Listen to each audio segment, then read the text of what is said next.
Bienvenue au Rendez-vous économique, l'émission qui donne la parole aux entrepreneurs et aux porteurs de projets. Nous sommes aujourd'hui chez Mismo à la Chapelle-sur-Erdre et l'émission est réalisée sur le thème de la cybersécurité. Quelles sont les contraintes et les enjeux?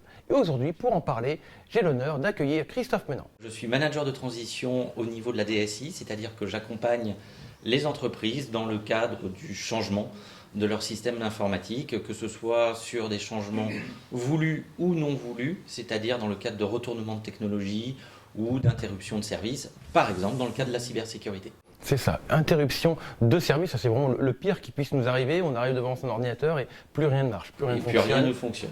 On est effectivement dans ce cadre-là dans un arrêt complet de l'ensemble des applications que l'on a au niveau de l'entreprise. En termes de cybersécurité, est-ce que tu as des conseils à nous donner? 3 conseils: sensibilisation, formation, prévention.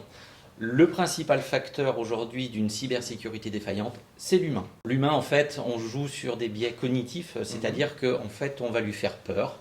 On va l'attirer éventuellement vers des choses qui l'intéressent, donc en ce moment tout ce qui va être autour du Covid, pour l'amener à aller soit visiter un site qui est compromis, c'est-à-dire qui comprend du code malveillant, soit ce qui est le plus commun en ce moment, c'est ce qu'on appelle le phishing, c'est-à-dire vous recevez un email avec un lien, on vous incite à cliquer sur ce lien, et ce lien va soit télécharger une pièce jointe, soit dans le mail vous avez une pièce jointe, vous êtes curieux, c'est humain, vous allez ouvrir la pièce jointe, et là c'est la porte d'entrée à du code malveillant. Une bonne protection, c'est pas j'installe et je laisse fonctionner. Dans de la cybersécurité, c'est une surveillance permanente. Donc, j'ai pas forcément le temps de surveiller mon site en permanence. Donc, la meilleure des protections, c'est pas en faire dans ce cadre-là. D'accord, effectivement.